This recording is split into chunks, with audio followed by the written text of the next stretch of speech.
प्यारे बच्चों, जय जिनेंद्र। कैसे हैं आप सब? उम्मीद करता हूं आप सब अच्छे से होंगे। और 10th क्लास वाले तो बोर्ड एग्ज़ाम की तैयारी कर रहे होंगे। परसों आपका बोर्ड एग्ज़ाम है, केवल कल का दिन शेष है। बीच में आपके पास समय भी ज़्यादा नहीं है। आपके समय की प्रॉब्लम को ध्यान में रखते हुए मैंने कुछ क्वेश्चन सिलेक्ट किए हुए हैं। उनका सॉल्यूशन मैं अपनी आज की इस वीडियो में प्रोवाइड करा रहा हूँ आपको। आप बस ध्यान से इस वीडियो को देख लेना और जो जो इसमें समझाया गया है उसको एक बार अपने आप भी रिवाइज करके देखना, तब आपका बिल्कुल पक्का हो जाएगा। मैंने चैप्टर 7 के इम्पोर्टेंट नोट्स बनाए हुए हैं। निर्देशांक ज्यामिति, कोऑर्डिनेट ज्योमेट्री, पार्ट नंबर 1। ठीक है, आप पहले इसका बेसिक समझ लीजिए क्या है। ज़्यादा टाइम वेस्ट ना करते हुए पहले थोड़ा बेसिक समझेंगे, उसके बाद क्वेश्चन पर चलते हैं। फिर देखिएगा, आप पढ़ रहे हैं कोऑर्डिनेट ज्योमेट्री, निर्देशांक ज्यामिति। हमारे पास होता क्या है, एक कार्य तल होता है जिसमें एक एक्स एक्सिस और एक वाई एक्सिस होता है। ये प्रथम चतुर्थांश, इसको द्वितीय चतुर्थांश कहते हैं, इसको तृतीय चतुर्थांश और ये चतुर्थ चतुर्थांश। यहाँ पे एक्स के प्लस के चलते हैं, इस साइड एक्स के माइनस के, ऊपर वाई प्लस के और नीचे वाई माइनस के चलते हैं। ज़्यादा डीपली तो बात करेंगे नहीं, क्योंकि आपको केवल मैं इम्पोर्टेंट करा रहा हूँ। ठीक है, इसलिए थोड़ा सा आप लोग भी स्पीड से चलना। ये क्वाड्रेंट, ये प्रथम चतुर्थांश, इसको द्वितीय चतुर्थांश, ये तृतीय चतुर्थांश, ये चतुर्थ चतुर्थांश, first quadrant, second quadrant, third quadrant and fourth quadrant. X अक्ष का रेखा का समीकरण y बराबर 0 होता है, इस बात का ध्यान रखना। y अक्ष पर रेखा का समीकरण x बराबर 0 होता है। जब जब हम x अक्ष पर चलेंगे वहाँ सारी वैल्यू y की 0 होंगी, y अक्ष पर चलेंगे x की वैल्यू 0 होगी। इसको हम मूल बिंदु बोलते हैं। 0 0 मूल बिंदु होता है, बीच में 0 0 होता है, क्योंकि ये वो पॉइंट है जो x अक्ष पे भी लाई करता है और y अक्ष पे भी लाई करता है। तो इसका मतलब x अक्ष पर रेखा का समीकरण y बराबर 0 होता है और y अक्ष पर रेखा का समीकरण x बराबर 0 होता है, और ये दोनों पे है, तो इसका मतलब x भी 0 और y भी 0। मूल बिंदु 0 0 हुआ। दो बिंदु के बीच का जो दूरी होती है वो हमारे पास ये वाला फॉर्मूला होता है, डिस्टेंस फॉर्मूला हम इसको बोलते हैं। दो बिंदुओं के बीच की दूरी का सूत्र x2 - x1 का स्क्वायर, y2 - y1 का स्क्वायर। ऐसे दो बिंदु दिए हुए होंगे और उसमें आपको डिस्टेंस फार्मूला लगा के दो बिंदुओं के बीच की दूरी निकालनी होगी।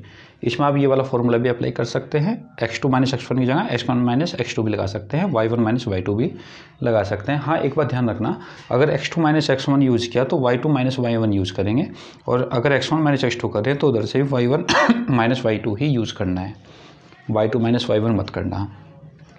अब होता क्या है, इसमें एक इस टाइप का क्वेश्चन आता है, आपको 4 पॉइंट दे दिए गए A B C D, और आपसे पूछ लिया गया कि सिद्ध कीजिएगा ABCD एक आयत है, ABCD एक समांतर चतुर्भुज है, ABCD एक समचतुर्भुज है, ABCD एक वर्ग है।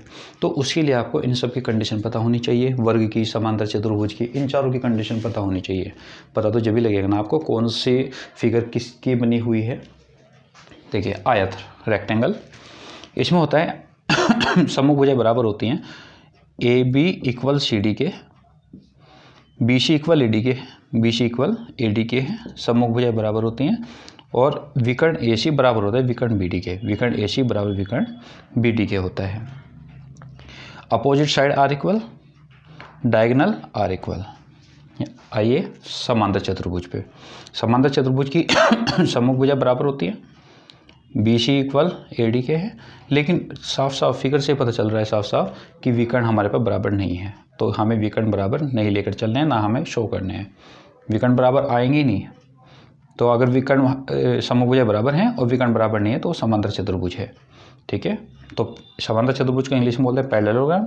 Opposite side are equal but diagonal are not equal.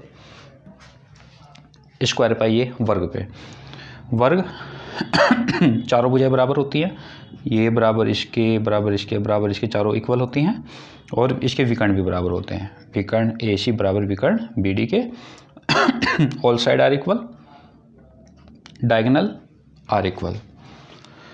समचतुर्भुज पे चलिएगा, समचतुर्भुज की सभी भुजाएं, चारों भुजाएं बराबर होती हैं, विकर्ण बराबर नहीं होते, विकर्ण AC नॉट इक्वल विकर्ण BD। ठीक है, सम्मुख भुजाएं बराबर, मतलब सारी भुजाएं बराबर होती हैं लेकिन विकर्ण बराबर नहीं होते। इसमें चारों भुजाएं बराबर होती हैं, विकर्ण भी बराबर होते हैं। इसमें केवल सम्मुख भुजाएं बराबर होती हैं, विकर्ण अलग होते हैं, और इसमें सम्मुख भुजाएं बराबर होती हैं और विकर्ण बराबर होते हैं। यानी कि इन दोनों में जो अंतर है केवल विकर्ण का है, वरना दोनों कंडीशन सेम है। इसमें भी दोनों कंडीशन सेम है, बस विकर्ण का अंतर है। इसके विकर्ण जो होते हैं हमारे पास, विकर्ण नॉट इक्वल। एक कॉमन सी बात है जो इन चारों पे सेट बैठती है, diagonal rectangle, parallelogram, square and rhombus bisect each other, यानी कि परस्पर समद्विभाजित करते हैं। इसने इसको समद्विभाजित कर दिया और इसने इसको समद्विभाजित कर दिया, यानी कि ये इसके इक्वल है और ये इसके इक्वल है, ये इसके इक्वल है, ये इसके इक्वल है, एक दूसरे को आधा आधे बांट दिया। इसको हम बोलते हैं परस्पर समद्विभाजित होना। ठीक है, तो ये आपस में बराबर होते हैं। और एक बात और ध्यान रखना, यहाँ पे 90 डिग्री का एंगल बनता है रोम्बस में और स्क्वायर में। ये 90 का, ये 90, ये 90 का, और भाई ये भी 90 का, 90, 90, 90 एंड 90। ठीक है, ये वाला भी 90 होता है, यहाँ पे ये वाला एंगल भी 90 बनता है, ये वाला। तो इस बात का ध्यान रखियो। उम्मीद करता हूँ ये वाले तो आपके सही समझ में आ गए होंगे। इसके बाद आपके पास जो नेक्स्ट है वो है त्रिभुज। त्रिभुज के बारे में देखिएगा आप, त्रिभुज की थोड़ी जानकारी ले लिए, उसके बाद क्वेश्चन पे चल रहे हैं, नोट कीजिएगा इसको।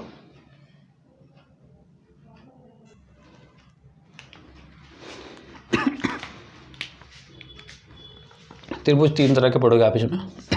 समद्विबाहु त्रिभुज,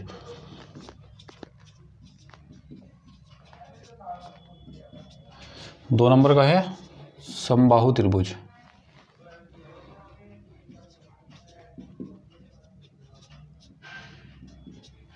और तीसरे नंबर पर आएगा आपका समकोण त्रिभुज। समकोण त्रिभुज, समद्विबाहु त्रिभुज नाम से पता चल रहा है, समद्विबाहु ए बी सी, समद्विबाहु जिसकी दो भुजाएं बराबर होती हैं। समबाहु, चलो अभी बात करेंगे इस बारे में। समद्विबाहु के लिए दो भुजाएं बराबर, यानी कि ये बराबर इसके, ए बी इक्वल ए सी के, और दो एंगल भी इक्वल होते हैं। बराबर भुजाओं के समकोण बराबर होते हैं, 9th क्लास में पढ़ा था आप लोगों ने। ए बी इक्वल ए सी, तो इसका सामने का कोण ये है और इसके सामने का कोण ये है, यानी कि अगर ए बी इक्वल ए सी के है तो हम कह सकते हैं angle B equal angle C के। और बराबर कोण है तो उसकी भुजाएं भी बराबर होती है। सम्मुख भुजाओं के सम्मुख कोण बराबर और बराबर भुजाओं के सम्मुख भुजाओं के सम्मुख कोण बराबर, बराबर भुजाओं के सम्मुख कोण बराबर, और बराबर कोण की सम्मुख भुजाएं भी बराबर होती हैं। इस बात का ध्यान रखना। समबाहु त्रिभुज में चलिएगा, समबाहु जिसके सारे ही भुजाएं बराबर हों, ये है मेरे पास ए बी सी, इसका नाम है समबाहु त्रिभुज। तीनों बराबर होते हैं, ए बी बराबर बी सी बराबर ए सी, ए बी बराबर बी सी बराबर ए सी, और तीनों एंगल भी इक्वल होते हैं, angle A, angle B, angle C, तीनों एंगल बराबर होते हैं, और प्रत्येक कोण 60-60 डिग्री का होता है। समकोण त्रिभुज पाइएगा, समकोण त्रिभुज में एक कोण 90 डिग्री का होता है, ये कोण 90 डिग्री का है, ए बी एंड सी। इसमें पाइथागोरस प्रमेय लगती है, इस बात का ध्यान रखना। पाइथागोरस प्रमेय, पाइथागोरस प्रमेय होते हैं हमारे पास कर्ण का वर्ग बराबर लंब का वर्ग प्लस आधार का वर्ग, आधार का वर्ग, यानी कि बड़ी भुजा का वर्ग शेष दो भुजाओं के वर्गों के योग के बराबर होता है, तो वहाँ पे पाइथागोरस प्रमेय लगती है। और जिस त्रिभुज में पाइथागोरस प्रमेय अप्लाई होती है वहाँ वो त्रिभुज समकोण त्रिभुज होता है। ठीक है, एक बार इसको देखिएगा। समद्विबाहु त्रिभुज ये आइसोसेलेस ट्रायंगल होता है। समबाहु त्रिभुज ये आप इसको इक्विलैटरल ट्रायंगल कहोगे इंग्लिश में, और इसको कहते हैं राइट एंगल ट्रायंगल। ठीक है, चलिएगा, इसको नोट कीजिएगा। इसके बाद नेक्स्ट देखिए,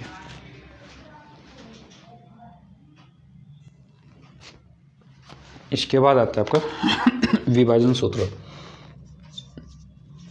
विभाजन सूत्र, सेक्शन फॉर्मूला, वो क्या होता है हमारे पास, x1 y1, एक पॉइंट ये है,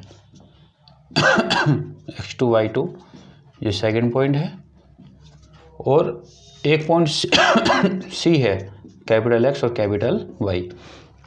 इस पॉइंट ने इस रेखाखंड को दो भागों में बांट दिया। अब कोई भाग बड़ा होगा, कोई भाग छोटा भी होगा, तो इसको मैंने M1 का नाम दिया और इसको मैंने M2 का नाम दिया। तो इसको बोलते हैं विभाजन बिंदु, और फॉर्मूला को बोलते हैं सेक्शन फॉर्मूला यानी विभाजन सूत्र। इसका फॉर्मूला बनेगा मेरे पास x = m1 x2 plus m2 x1 upon m1 plus m2, और y होगा m1 y2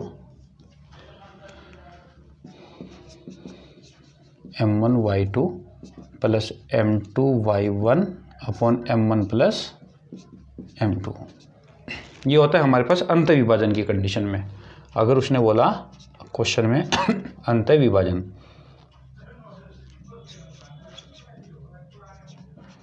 अंत विभाजन की कंडीशन में मेरे पास ये वाला फॉर्मूला अप्लाई होगा। लेकिन अगर बाह्य विभाजन दिया तो बस वहाँ पे माइनस आ जाएगा, बाह्य विभाजन, जहाँ पे आपको प्लस दिखाई दे रहा है वहाँ पे माइनस कर देना और कुछ नहीं है। x = m1 x2 minus m2 x1 upon m1 minus m2, y बराबर m1 y2 minus m2 y1 upon m1 minus m2। ठीक है, ये बाह्य विभाजन की कंडीशन में लगेगा, ये अंत विभाजन कंडीशन में लगेगा। और अगर उसने अंत विभाजन बाह्य विभाजन में से कुछ भी ना दिया तो आप अंत विभाजन ही ले लेना, फिर आपको अंत विभाजन से ही करना है। ठीक है, आगे चलिएगा। ये 6 नंबर का था हमारे पास। 7 नंबर पे आता है आपका मध्य बिंदु x1 y1, दो बिंदु दिए हुए हैं आपको, x2 y2, और इनका आपको मध्य बिंदु दिया हुआ है, यो A है, ये B है, और मध्य बिंदु है C, ये है मध्य बिंदु। मध्य बिंदु का फॉर्मूला होता है हमारे पास x बराबर x1 प्लस x2 अपॉन 2 और y बराबर y1 प्लस y2 अपॉन 2। याद रखना, मध्य बिंदु का फॉर्मूला ये है। 8 नंबर पे चलिए, एक त्रिभुज दिया हुआ है त्रिभुज दिया होगा आपको, A, B और C। A के निर्देशांक x1 y1, B के निर्देशांक x2 y2 और C के निर्देशांक x3 y3। आपको इसके केंद्रक के निर्देशांक निकालने हैं। केंद्रक के निर्देशांक होते हैं हमारे पास x1 plus x2 plus x3, लो नए सिरे से लिख दो उसको,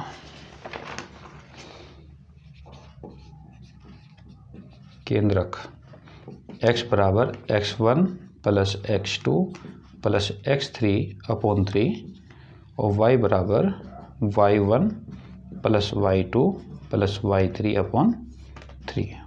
ये होता है हमारे पास केंद्रक के निर्देशांक, ये होते हैं मध्य बिंदु के ये और विभाजन बिंदु के ये वाले। इसके बाद है आपके पास एक त्रिभुज दिया हुआ है और उसका क्षेत्रफल निकालना है आपको।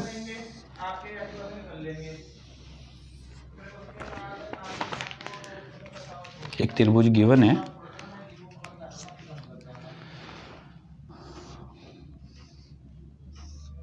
A B C। A है मेरे पास x1 y1, B है x2 y2 और C है x3 y3। और आपको इसका एरिया निकालना है। तो इसका क्षेत्रफल का फार्मूला होता है हमारे पास 1/2। बड़े सिंपल है, फार्मूला याद करना, x1 y2 plus x2y3 plus x3 y1 bracket close minus y1 x2 y2 x3 plus y3 x1 bracket close. बड़े सिंपल याद करना x1 y2 x2 y3 x3 y1 minus y1 x2 y2 x3 y3 x1 और बाहर लगा दिया हमने 1/2। अगर बिंदु यदि 3 बिंदु संरेख हैं A B C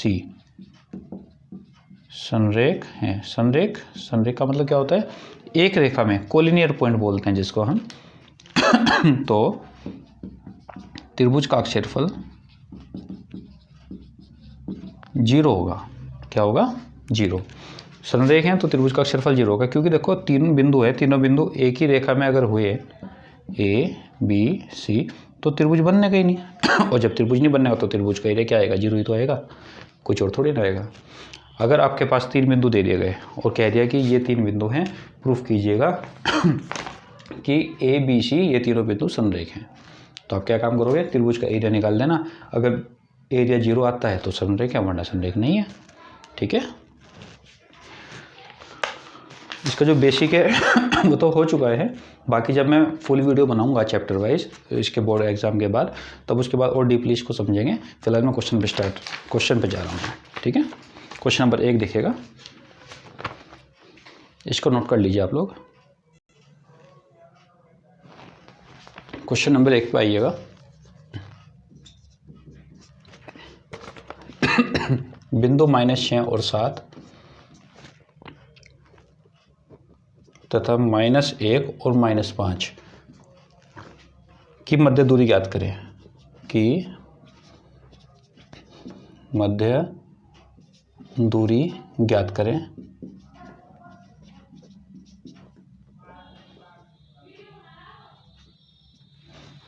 आप धर्मेंद्र बिश्नोई जी की बुक में से तैयारी करियो। दिखा दूं मैं आपको बुक, ये देखिएगा, धर्मेंद्र बिश्नोई जी की बुक है बहुत बढ़िया है। एनसीईआरटी के भी क्वेश्चन है और विदाउट एनसीईआरटी के भी क्वेश्चन है। इससे तैयारी करना, इससे बढ़िया तैयारी होगी आपके। अब फॉर्मूला लगाओ। सबसे पहले आप एक काम करना, इसके ऊपर लिखना x1 y1 x2 y2। Question कभी भी गलत नहीं होता। फॉर्मूला लगाया हमने x2 माइनस x1 का whole square y2 minus y1 का whole square, x2 minus x1 minus 1 minus x1 -6 minus plus 6 का square plus y2 minus y1 ये है और y1 ये है -5। देखो y2 -5 माइनस फॉर्मूले में है y1 कौन है? 7 का स्क्वायर, 6 में से गया 5 का वर्ग 25 -7 -5 -12 का वर्ग 144। एक मिनट में इसको प्रॉपर लिख दूँ। 5 का स्क्वायर प्लस -12 का स्क्वायर, 5 का स्क्वायर 25, 12 का वर्ग 144 हो, माइनस का वर्ग, माइनस को अगर हम 2 बार गुणा करेंगे तो प्लस ही तो आएगा। तो इसीलिए आप इसका वर्ग लिखो 144, इनको प्लस कर दो 169, स्क्वायर रूट करो 13, 169 को 13 होता है ना। मात्रक लिख दो या इकाई लिख दो, बात एक ही है। नेक्स्ट क्वेश्चन पे चलो। क्वेश्चन नंबर 2, इसको आप x1 माइनस x2 से भी कर सकते हो, y1 माइनस y2 वाले फॉर्मूले से भी कर सकते हो, कोई दिक्कत नहीं है। Second question, a sine alpha minus b cos alpha, एक बिंदु ये है, तथा minus b a sine alpha minus b cos alpha, a minus a cos alpha B sine alpha, इसके बीच की भी दूरी आपको निकालनी है, आपको दूरी ज्ञात करनी है। तो उसको दूरी निकालने के लिए बिंदु पे x1 y1 x2 y2 लिख लीजिएगा। इसके बाद फॉर्मूला अप्लाई करो, d बराबर रूट x2 माइनस x1 या x1 माइनस x2, एक ही बात है, प्लस y1 माइनस y2 का होल स्क्वायर। ये फॉर्मूला अप्लाई कीजिएगा। x1 minus x2, x1 minus x2 यानी कि a sine alpha minus x2 a cos alpha, plus का हो जाएगा एक माइनस ए वाला और एक माइनस ए वाला, तो माइनस माइनस प्लस हो गया, plus y1 minus y2 minus A cos alpha minus B cos alpha minus y2 B sine alpha.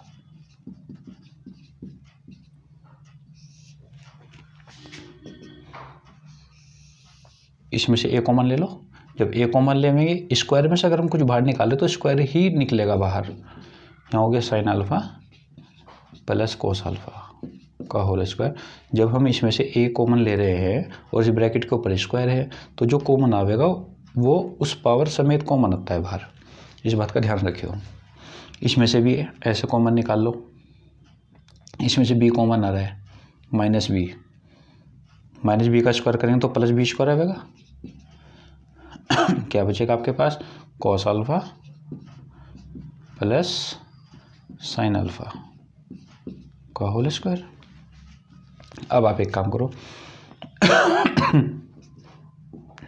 अंदर से cos alpha plus sine alpha ही कॉमन निकाल लो। देखो cos alpha plus sine alpha यहाँ पे भी है और cos alpha plus sine alpha यहाँ पे भी है। इसका जब स्क्वायर बाहर निकालोगे तो हमारे पास क्या बचेगा, इसका स्क्वायर रूट होगा बाहर निकला है क्योंकि वर्गमूल में से बाहर निकल रहा। अलग से क्या समझाऊँ इसको मैं, इसको हम बाहर निकाल रहे हैं, निकालो बाहर, तो जो इसका स्क्वायर है ना, स्क्वायर से ये हट जाएगा रूट, यानी कि ये आ जाएगा मेरे पास sine alpha plus cos alpha का जो स्क्वायर था ना वो तो हमने बाहर निकाल लिया, लेकिन उसके ऊपर भी तो रूट है ना, तो उस रूट से ये स्क्वायर भाग गया उसका, हट जाता है ना स्क्वायर से, स्क्वायर रूट एक दूसरे से हट जाते हैं, बस अंदर मेरे पास बचेगा रूट में ए स्क्वायर प्लस बी स्क्वायर। ऐसे करना है क्वेश्चन आपको। ठीक है, नेक्स्ट क्वेश्चन पे चलो। एक ही जो समदूर वाले क्वेश्चन होते हैं ना, समदूर एक बिंदु देगा आपको, ऐसे एक बिंदु दे देगा, एक दो बिंदु एक्स्ट्रा देगा और ये कहेगा बिंदु ए बिंदु बी और सी से समदूर स्थित है। बिंदु ए बिंदु बी और सी से समदूर स्थित है। तो समदूर स्थित के लिए आप क्या काम करोगे, ए बी इक्वल ए सी लगा दोगे, ठीक है, ए बी इक्वल ए सी के लगा दोगे, ठीक है।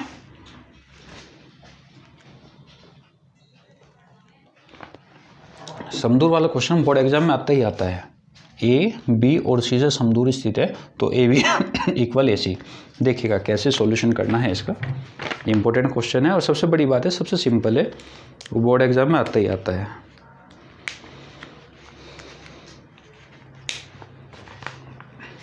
देखिए क्वेश्चन नंबर 3, बिंदु एक्स वाई एक्स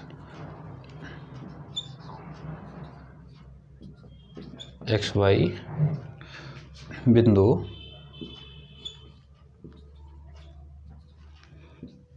दो कोमा एक तथा 1-2 से समदूर स्थित है,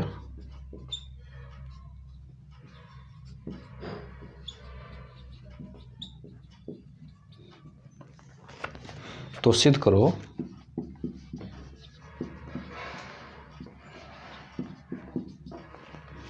x + 3y = 0। ये आपको प्रूफ करना है, कीजिएगा प्रूफ। समदूर स्थित है इसका मतलब क्या होगा, सॉल्यूशन पे आइए। एक्स वाई एक बिंदु एक्स वाई है, इसको मैंने ए का नाम दिया, दूसरा बिंदु है 2 1 और बिंदु सी का नाम दे दो उसको 1 -2। ये जो ए है वो बी और सी से समान दूरी पर स्थित है। जो ए बी और सी से समान दूरी स्थित है, इसका मतलब क्या होगा, ए बी बराबर ए सी, ए बी बराबर ए सी, ए बी बराबर ए सी। तो ए बी का फॉर्मूला अप्लाई करो, इसके बाद यहाँ पे करा रहे आगे। ए बी बराबर ए सी, ए बी दो बिंदुओं के बीच की दूरी रूट x - 2 का स्क्वायर प्लस y - 1 का होल स्क्वायर बराबर root A B is equal to A C x - 1 का square plus y + 2 y minus x1 y1 x2 y2 y formula लगा देंगे ना x1 y1 x2 y2, इससे पहले x1 y1 x2 y2।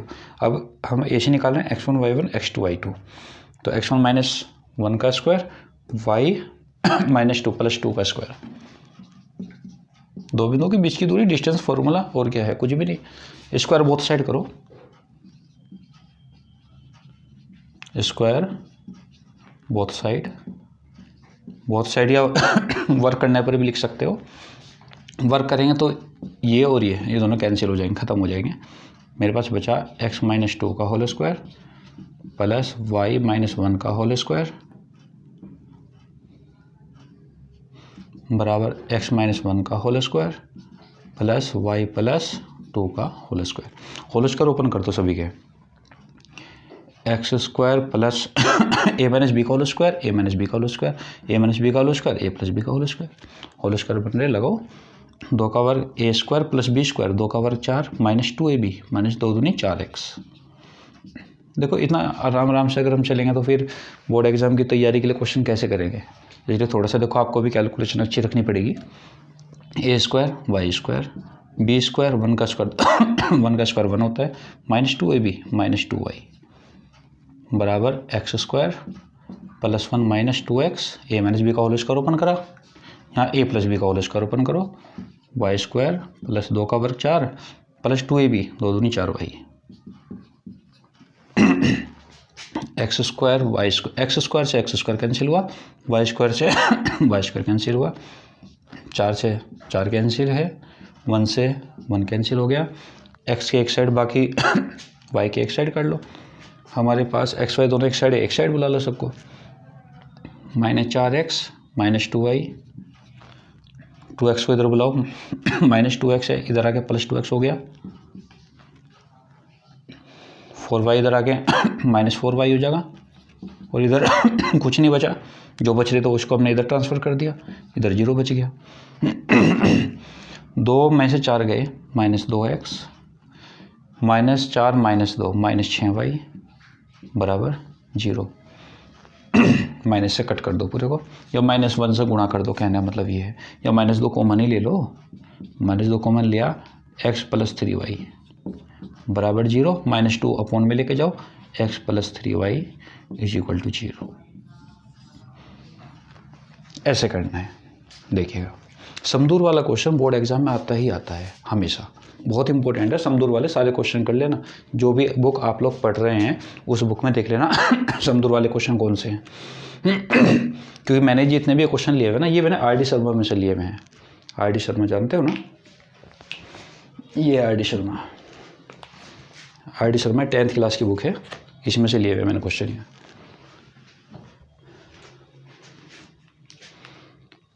Note कीजिएगा इसको, hands proof.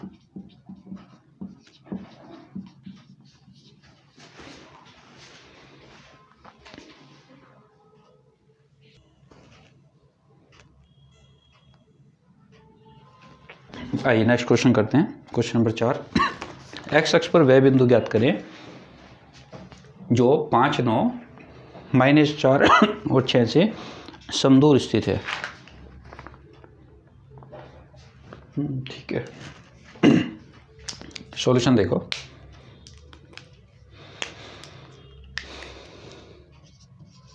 X अक्ष पर y का मान 0 होता है, माना एक्स अक्ष पर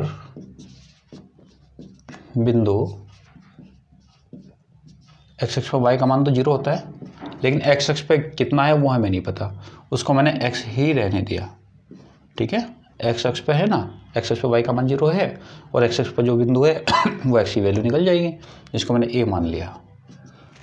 अगर वाई एक्स पे कहता तो वाई एक्स पे एक्स का मान 0, यहाँ पे हम वाई रख देते।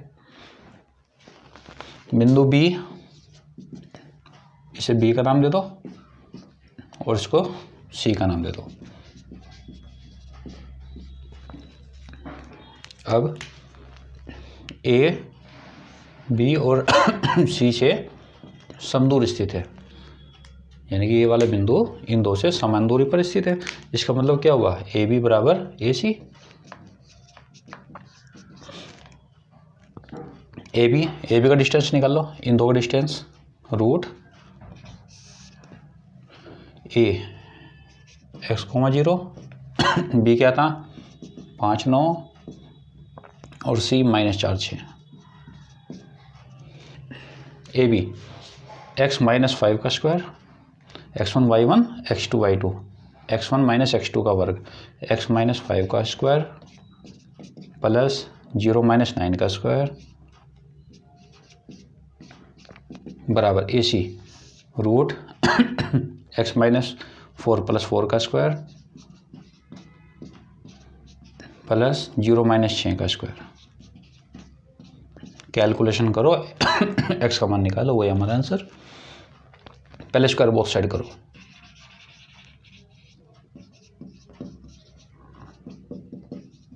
स्क्वायर बोथ साइड करेंगे दोनों का रूट गायब हो जाएगा।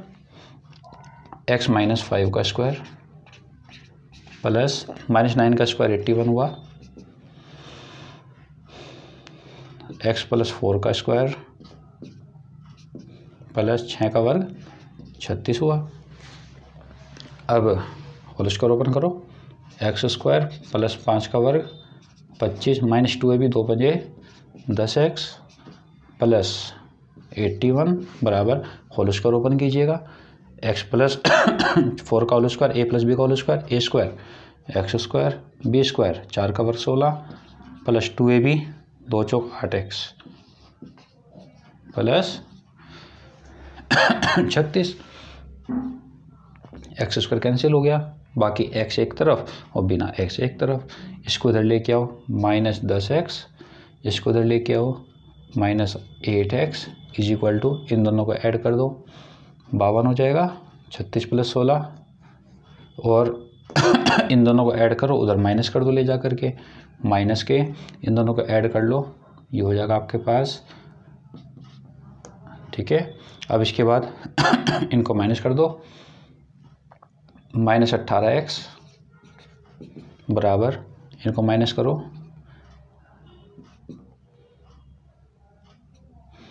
माइनस से माइनस कट हो गया, 18 तिया 54, x का मान आपके पास 3 आ गया, यानी कि बिंदु आपके पास 3,0 हो गए। ठीक है, x का मान 3 है ना। ठीक है, तो मेरे पास x अक्ष पर बिंदु हम लिखेंगे